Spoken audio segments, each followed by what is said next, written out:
അളിയനുള്ള ശ്രദ്ധിക്കൂലേ key വെച്ചുണ്ട്.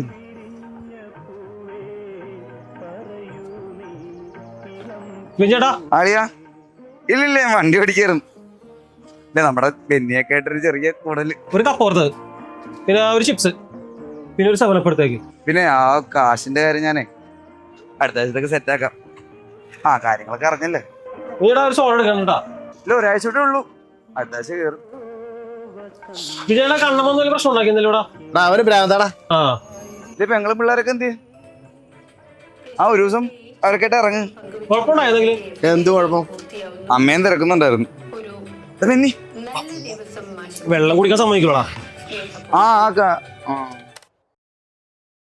എടാ സിദ്ധു വേഗം എന്താടാ ഒന്ന് എന്ത് വാടാ. നീ എന്നാ തിരിച്ചു നീ ആരുടെ വരുന്നു. നീ എന്ത് പെങ്ങളാടി? ആ അളിയനെ ഇല്ലാത്തക്കാട്ടി ഇതാണല്ലോ. അളിയനോട് പറഞ്ഞേക്കെന്നാ. ആ ഞാൻ വിളിക്കാം. ആ ശരി ഓക്കെ. ആ വിട്ടോ.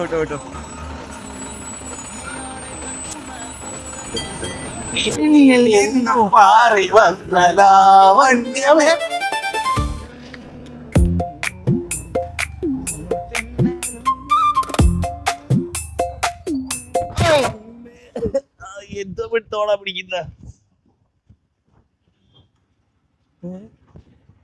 വണ്ടിയുടെ ഫ്രണ്ടിൽ നിന്ന് സ്റ്റിക്കർ ഒട്ടിച്ചാ. സ്റ്റിക്കറാ? ആ ഇത് ആറ വണ്ടിയാടാ. ആരാ വണ്ടിയാന്നാ?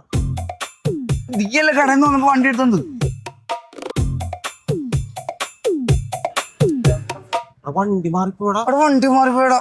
വണ്ടി എടുത്ത പോലും വണ്ടിയൊക്കെ തിരിച്ചുവിട്ടെ. വിജയൻ ചേട്ടന്റെ വണ്ടി പോലും ഒരിക്കും തള്ളനും കൂടി പേര് കേൾപ്പിച്ച. എനിക്കറിയാൻ പാടില്ലടാ. പഴമരം അടിക്കണം. എന്താണ് മനസ്സ്. വിജയൻ ചേട്ടാ ഒരു അലക്കിര പഴം എടുത്തോ. ആ നിന്റെ കൂട്ടുകാരനല്ല. പിന്നെ വീട്ടുകാരെ നമ്മുടെ വണ്ടി കാണുന്നില്ല. വണ്ടി ചിലപ്പോഴേ വിജയൻ ചേട്ടൻ കൊണ്ടുപോയിട്ടുണ്ടാവും കേട്ടോ. നീ ഒരു കാര്യം ചെയ്യും, വണ്ടി വിളക്കി ഇന്ന് ആറയുടെ മുന്നിൽ പോയി പെട്ടാണ്ടോ. എളുപ്പം എടുക്കണം. ആറയുടെ കണ്ണിൽ. വരാം മേടിച്ചോണ്ട് വരാം. ഞാൻ വരാം.